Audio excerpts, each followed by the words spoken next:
As Harun Yehya noted, I always wonder why birds stay in the same place when they can fly anywhere on Earth. And then I ask myself the same question. As Mark Twain put it, the secret of getting ahead is getting started. And that's where people get stuck. You're literally like the bird. You could fly anywhere you want. You can go anywhere you want to go. And look, I know you've got a litany of excuses, and all of them are valid. You've got a job, you can't just leave, or you don't have a job and you don't have the money. Your family is in one place. It's the only thing that you've ever known. You only speak one language. You've never traveled before. You don't have a passport. You can't afford the gas money. There are 1,000 real reasons not to go. But the truth is that none of them matter. The truth is, if you want to build something in your life, that you have to remember what Mark Twain said. You have to get started, because at the end of the day, that is literally the only thing that's holding you back.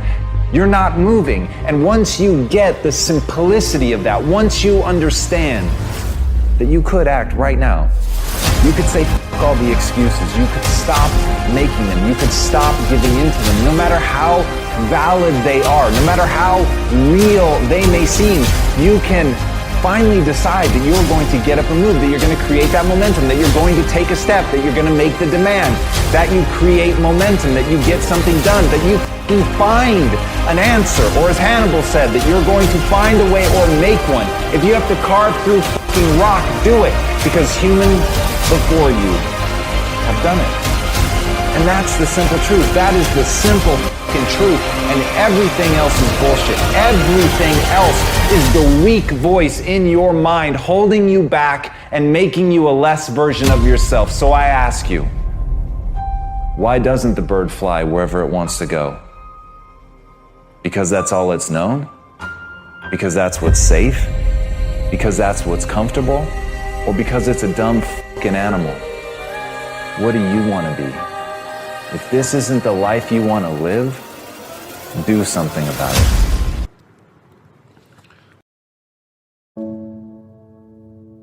Only those that can see the invisible can do the impossible.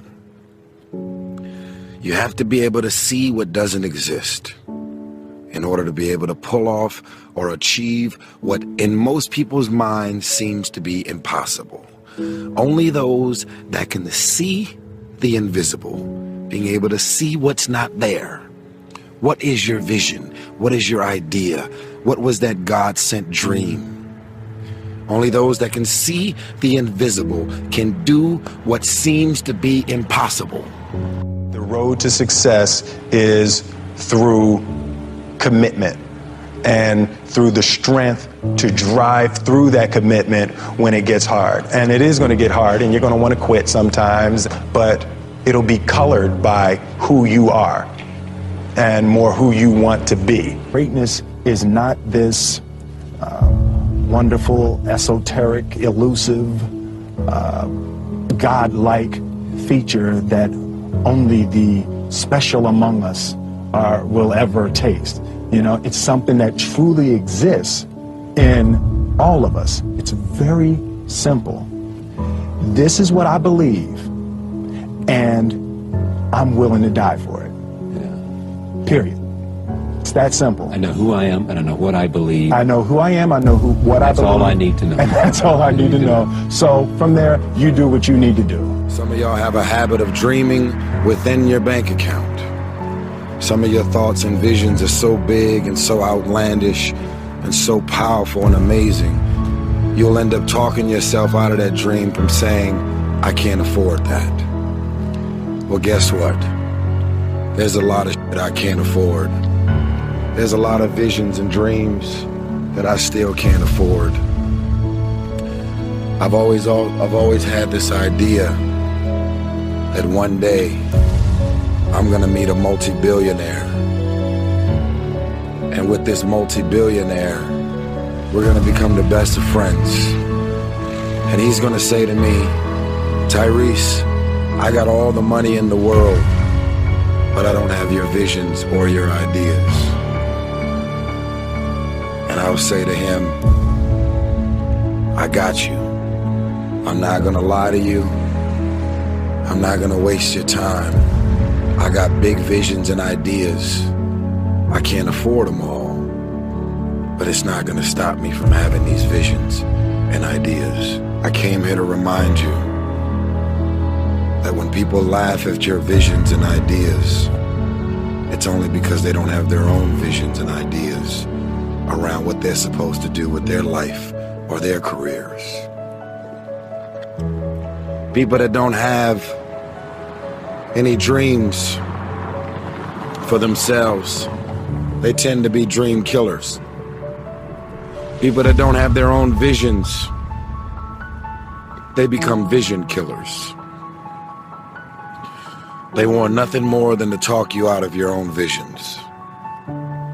They don't have dreams for themselves. They don't have any hopes. They're hopeless. They're uninspired, unmotivated. They have no dreams. They have nothing that they're ambitious about. But I want to remind you to continue to dream and dream big. I have a habit of dreaming with my eyes open. I get very inspired by the things I see. I'm inspired by architecture. I'm inspired by photography. I'm inspired by ideas. I'm inspired by the idea that someone can have a vision. And if that vision had stayed in their mind, they would have robbed the world of the opportunity to experience that vision. I mean, think about this. As big as this is, the fact that it's in the middle of the street, if they had kept this idea inside their minds, I wouldn't be here to look at it or experience it. This is the power of visions and ideas. Right here. You see it? This is the power of not allowing anyone to laugh at you. When you say, I want to build something, a sculpture that can go in the middle of the street, and it can be an iconic sculpture that will last forever.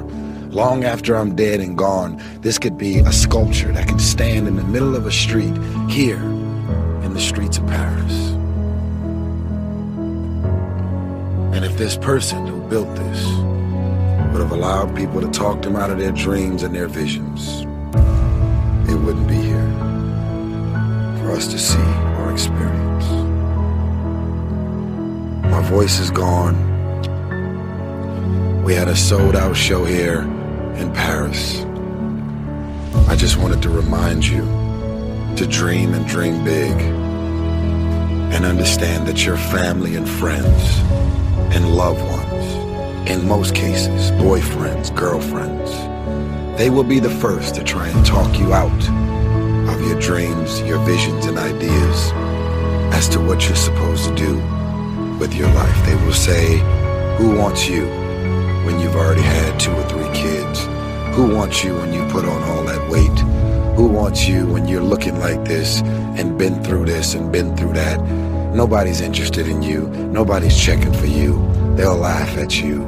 They'll call you names because they have no dreams. They have no hunger for success. They don't have an appetite. They don't want it. I want to win so bad. My hunger and appetite for success is intimidating. It scares the shit out of people. I come up with new visions and ideas every single day. And people around me say, slow down, stop. You're doing too much. Your appetite is too big. I can't help myself. I want to win. I'm a billionaire. I was a change-aire. I was a dollar-naire. I was a thousandaire. I am a millionaire. There's only one step left. The billion. I don't think I'll see a trillion. But I know I'll see a billion. I believe it. I believe it, and there's no one in the world that can talk me out of that feeling.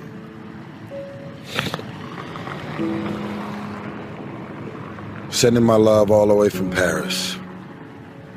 If you make it to the end of this video, I want you to write, only those that can see the invisible can do the impossible.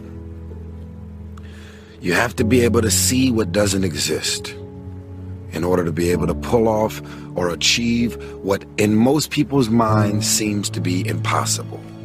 Only those that can see the invisible, being able to see what's not there. What is your vision? What is your idea? What was that God-sent dream? Only those that can see the invisible can do what seems to be impossible. You have to be relentless. You have to never let off the gas, never stop, never quit. Never allow anyone to talk you out of the dream, the vision, and ideas that God has sent you.